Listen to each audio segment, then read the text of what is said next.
Hey, all, with dating apps like Bumble getting on the AI hype train, how do you think that application of machine learning might influence the next generation's dating habits, if at all?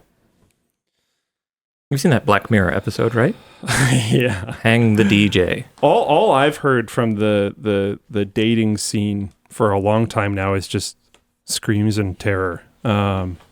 Yeah, Most that's of one the of our dating topics apps for later. just seem to be looting people. I didn't know that was a topic, actually. Yeah, we're going to be talking about have your AI date my AI. But why don't we just do that topic right now, and then we'll talk about that it. works. Yeah. So Bumble founder Whitney Wolfe Herd stated in a recent interview that she thinks the future of online dating, get this, is for apps to develop a personalizable AI concierge that you can confide in, talk about your insecurities, and get pointers from. She then likewise suggested that in the future, we'll be able to send AI bots based on our personalities on simulated dates with other people's AI bots as a way of confirming compatibility and narrowing down potential matches. Huh.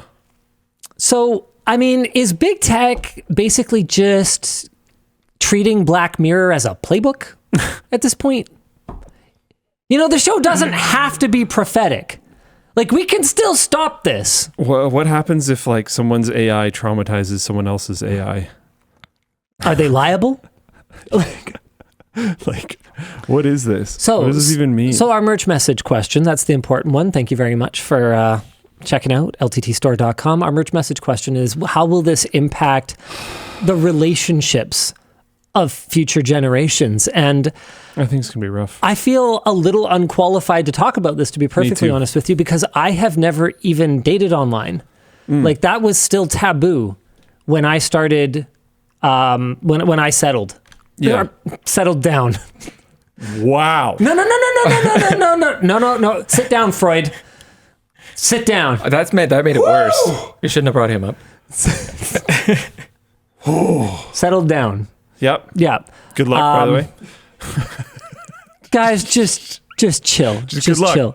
Good luck. A person May the odds ever be 123. in your favor. A person 123 says dating apps already broke dating for my generation. This is just the obituary. I've heard that a lot. I've been Yes. reading a lot of articles Yes. that Gen Z and millennials are just saying see you later to data apps right now. done Match with Group seems to be kind of desperately trying to keep what was the old big one? Tinder.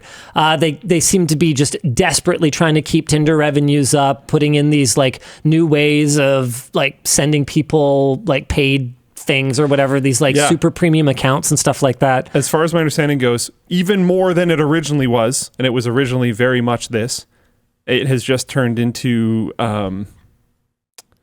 extremely short-term engagement seekers. Yeah, Scotch says, as someone in Gen Z, almost everyone on dating apps just wants short-term relationships right now. Yeah. There's another word for short-term relationships. It's called and yeah. So it was heavily like that. Like early on, wasn't it? I thought that was Yes. the whole point of Tinder. But you could still like find relationships on there. Right, because that wasn't what like Plenty of Fish was for. Yeah. Right. And like- there was other sites that were specifically not really for that, even though it Yeah. still happened, obviously. And then Tinder was more for that, but some people were not looking for that on those types of services, like the swipe services. Some Yeah. people were actually just looking for long-term relationships and had to deal with all the people that were not. And as far as my understanding goes, as someone who hasn't used it in a decade, hearing complaints from people that do, it is only that now. And like there's people asking, I have genuinely had someone ask me, like, how would I go about finding someone to date? I'm like, how the heck am I supposed to know? Who asked you that? Oh, I don't want to. Yeah, okay. I just mean. I'm like, brother, I've been in a relationship for like actually almost 10 years. Like, what do you want? I can't help you. Make them chicken? But it's like, it's weird because ever since dating apps became a thing, approaching people about potentially dating when you don't know them yet in real life became kind of like notably taboo. Really? But now the dating apps suck. So it's like, actually, what do? I don't know. See, like man, meeting people in school That was like, was so easy. yeah. Like I feel It was like rough after that. if you're in school still, do not take for granted how easy it is to network and like expand your social circle and make connections. If there was something that someone could have, that if I had been able to internalize properly, that I wish I had processed when I was in school, it would have been make way more connections. Yeah. Because once you're an adult, I was talking to who was it? Someone on the team. I think it might have been David, who's thinking of joining an adult sports league. Nice. And I was like, man, that sounds awesome. And I would love to be a part of what sounds like a super cool thing for you. But that is just not going to be an option for me because I didn't play that particular sports ball as a kid. And picking up a sport as an adult is freaking hard. And the reason I'm bringing this up is that one of the few bloody ways that adults can network outside of work and can make new connections is through activities, Yep. right? And like I don't know about you guys, but like for me, sports is one of the go-tos. 100%. And it's so hard. People can be so cliquey. A lot of people forge their lifelong connections like when they're in their teens, Yes. and it's hard to break into those groups. Like I even noticed this in like other in like parent groups, right, where all their kids are already friends, and all the parents are already friends. And don't wander away. Hold on. And all the parents are already friends, and penetrating that clique, you're always kind of we only got 3 campsites, so you're the 4th one. Like you're always that, You're right? an edge case, yeah. Maybe it will work. Maybe it works for this one event, but like. And yeah. I feel like man, if can you come here for a second? Because if I didn't have you, see, look, Yvonne's here. Hi, lady. I would just have, okay, here, let's have some fun. I would have no idea how to meet people. Okay, Vaughn, here, come. Okay, what's up? Okay, I die tomorrow. How do you meet people? You're gonna make me cry. You're really far away from the mic. Oh, okay. You have to be way closer. Oh, okay. This is weird. How would I meet people? Yeah. Man, I don't know, because I think online dating is being phased out too, isn't it? Yeah, that's kind of what we're talking about right now. Yeah. It's essentially the topic. Yeah, it's more really or fun. less. there. And I've heard how terrible online dating in general is too. Yeah. Oh man. So like if you essentially, let's just assume you're cutting out online dating. Yeah, I would probably try to take some classes and see if I meet people with similar interests. Okay, so like hobby classes. Yeah, or I do activities like I'd go on hikes or things like that. Okay, so this I is hear getting good. a dog is a good thing. Okay. So if you take up hiking, then I better watch out. This was information gathering. Okay, what would you do? Oh man. Because like I'm not the kind of person to go Hold on, you're party. really far away. Oh, sorry, I'm not the kind of person to go party or go to a bar or do any of those things. Like, and especially with kids, it's so hard with kids. Yeah, what would you do? I mean, I heard VR porn is like really good now. So you just wouldn't, basically? No, I'm helplessly addicted to being in a relationship. Like I think since I turned Yeah, I got 50 mad at him because I was like, you know what? If I died, you'd like date immediately. I wouldn't. I'd be trying to pick up the pieces of my life. I don't even know what bank I use. Like I would actually have some stuff to deal with for quite an extended It's period okay. of time. I have a folder on my computer called If I Die. You haven't updated it in like 9 years. Okay, I'll update it for you, okay? That's not the point. Just don't die. This is a real thing. No, it's actually a real thing. She definitely has that folder, but she definitely hasn't looked at it in almost a decade. Been busy. Yeah, me too. I don't know. What would you do, Luke? I don't know. I genuinely have no idea because like I've told Linus some of the stories of how I like tried to meet people in the past. Like one of the silly things that I did that worked was I was on a bus and someone sat down next to me And I just like held my phone fairly far out so it'd be really easy for them to read, and started texting about how they were like cute. And That's actually pretty clever. And then they read it and were like, hey, like blah, blah, blah. And I was like, yeah, do you want to go out? And they're like, yeah, sure. I like it. So it worked. But like, how do you create that scenario? Yeah, was that like on the way to school or something like that? Because school is totally... wasn't. I was going to hang out with someone, but I was going to hang out with someone that was at UBC and at a time that I was university age. So it sort of worked out because there's a bus at UBC. Yeah. So like, how do you make sure that, you know, the right person actually happens to sit next to you on a bus? Like, this is such a random scenario that you can't plan for. And man, I'd have, well, you can plan for it a little bit. Oh, that's what I did.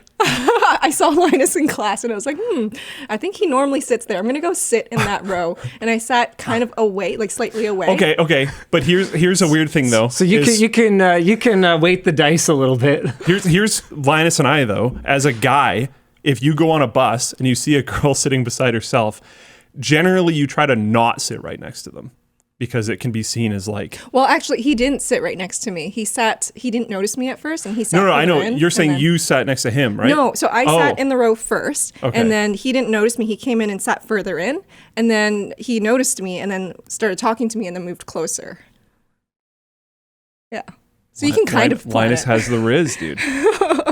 But honestly, like... that's a fair move, though. If you're in conversation and then you happen to move closer, that seems fine. Yeah. But like in general... But school makes that so easy. Yeah. Yes. Because we were sitting in the same class, learning the same subject material.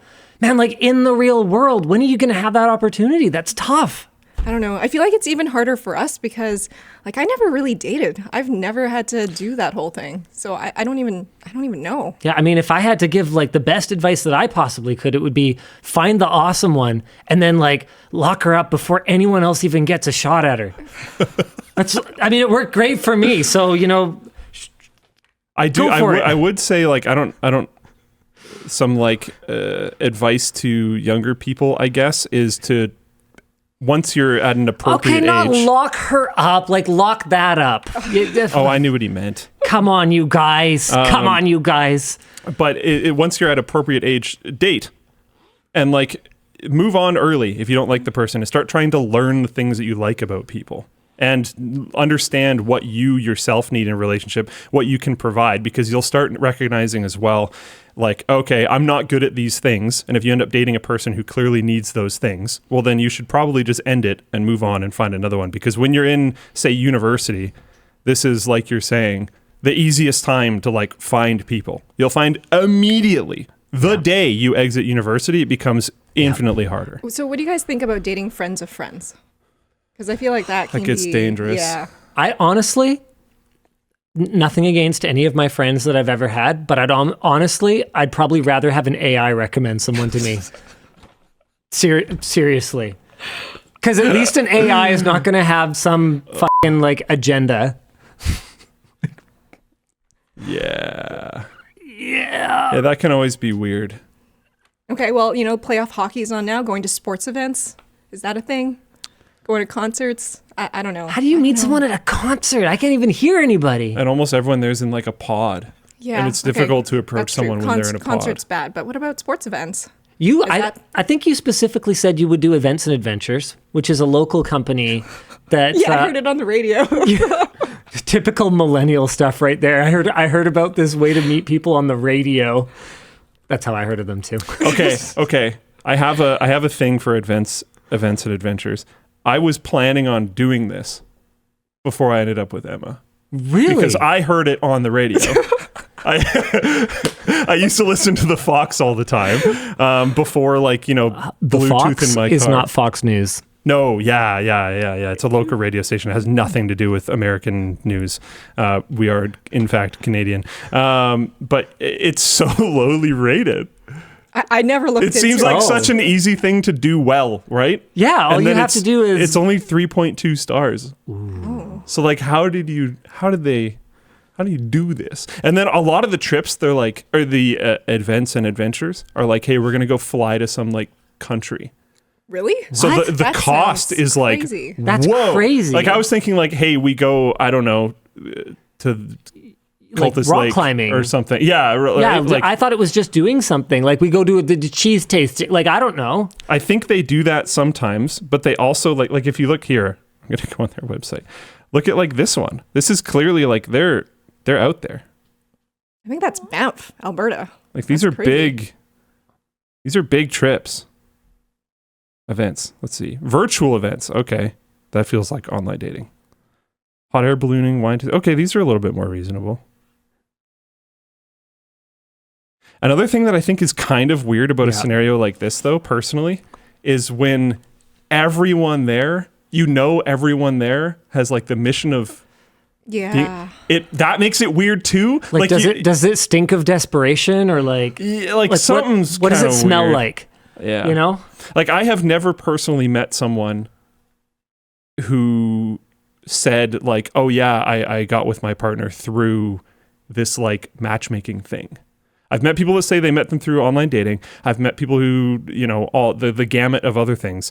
But Events and Adventures, other various matchmaking services, I've never once heard of someone be like, yeah, it was through this thing. Is that because they're trying to hide it? Or is that because it doesn't work? I have no I idea. don't know. I wish we had better answers for you guys. It sounds like it's horrible. Like She probably won't watch this, so it's probably okay. My older sister told me about a thing she heard, and she basically said something along the lines of dating in your 30s is like going to the thrift store and finding the least broken, disgusting thing and taking it home and hoping it fits. And I was like, I wanted to cry for her because like she's not making a joke. Like she's yeah, I've heard 30s plus dating is just atrocious. yeah, she's found it challenging, and it sucks because she's such a beautiful soul, right? Like she's awesome. And it just made me sad. Avery Studios says in your 40s it just gets hilarious and honest and almost easier, I think. I mean, that's kind of interesting perspective. That's because that's when you're hitting a higher rate of divorcees. Oh, that kind of makes sense. So the pool, I've heard 30s is like the dead zone. So the pool opens up again. Yeah. This is what I've heard, at least. Interesting. My understanding is my understanding is that 30s is a dead zone, and then like 50s and 60s is a dead zone, and then you have retirement home flings. Yeah, I've Heard of those. Yeah, that's like totally a thing. I've heard there's a lot of banging in the old folks' home. Yeah. I've heard that from a lot of people, including people that work at old folks' homes. So I like totally believe that it's real. Birdie Num Nums says, you are much more likely to meet someone doing something you love to do or simply being fully aware of your surroundings. I agree. However, considering the audience and most people watching right now and myself, what do I love to do? Play video games. You want to have a WoW wedding? and working out and like everyone has headphones on. You don't want to talk to anybody.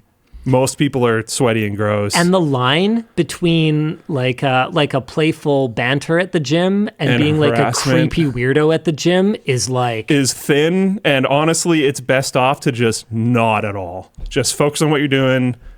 Get your job done and get out. Like it's look. I don't do gym. I do badminton gym. So I'm just kind of I'm speaking out of turn a little bit here. But my understanding is like at the gym, you're pretty much not even supposed to like notice if a girl is hot. Like you're not supposed to be looking.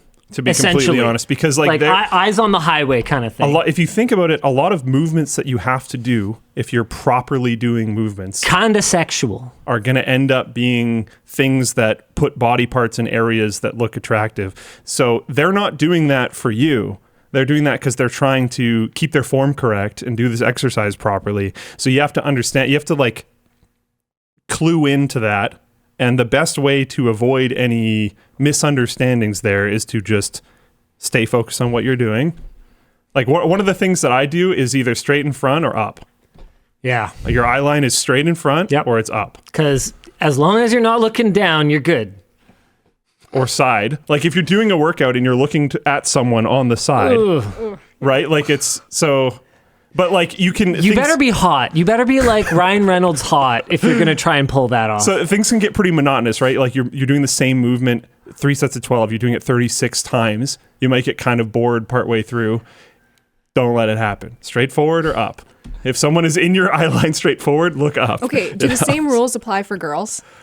Probably not, to be honest. Yeah. Like, would it bother you guys if a girl was at the gym watching you guys work out? I mean, it depends, right? Like if it's like...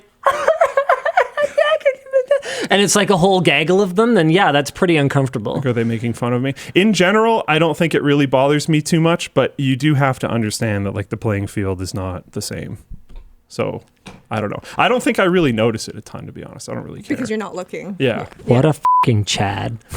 Just like, whatever. Don't even notice it anymore. I do what I'm going to do. It's fine. We've got Wardis asking, what about dating at work? Is that okay? Was it ever okay? So, man, that is... I've never been interested. That's always seemed like a major stay away from it to me. It is so full of pitfalls. Yeah.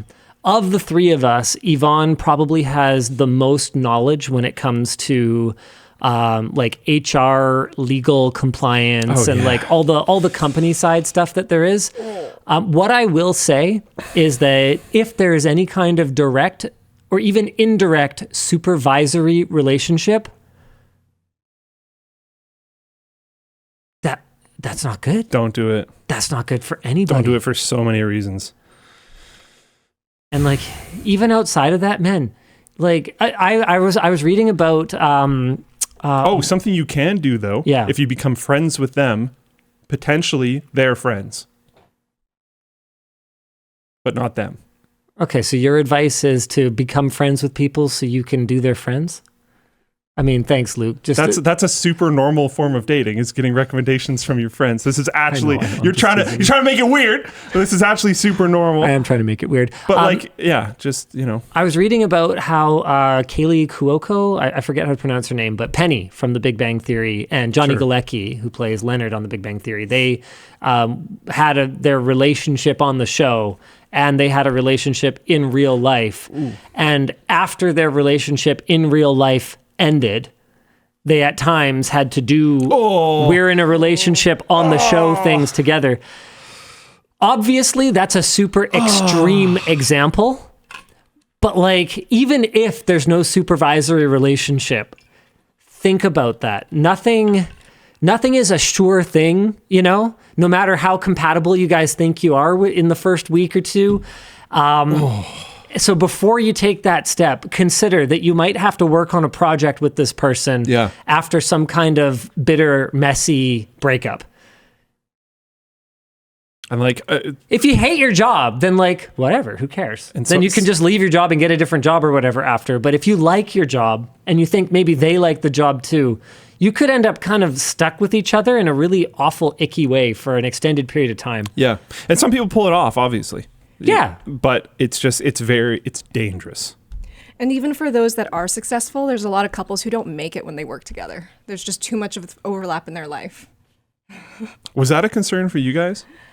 I feel like I remember conversations around this, like 2013 era, but I don't remember the like details or conclusions. I just think it was something that was discussed. I'm very curious about why you laughed. You go first. This is great. You should be on the show more often. Oh man, that's a good point. It puts significant strain on our relationship at times. Yeah, that's fair. I feel like we are kind of a different couple, though. We do a lot more things together than most people. I think, what do they call it? Enmeshment? I think that's supposed to be an unhealthy relationship style, but I'm pretty sure that's us. Enmeshment. Man, you can't be admitting that shit on Land Show. Okay, fine. I'll leave. My butt's asleep anyway. Enmeshment is a concept in psychology or psychotherapy where families have personal boundaries that are diffused, subsystems undifferentiated, and over concern for others leads to a loss of autonomous development. I don't know if that's 100% fair. I think Linus has significantly more autonomous development with Yvonne around. if I can project. Yeah, well, it's not the autonomous. I definitely develop more with Yvonne in my life. Maybe not autonomous. I would be a stunted boy if it wasn't for her. Anyway, I assume you dropped by to say that you're leaving and that making sure that I have a ride home. Yeah, I know about the LAN. I want to get there sooner rather than later. Yeah. All right.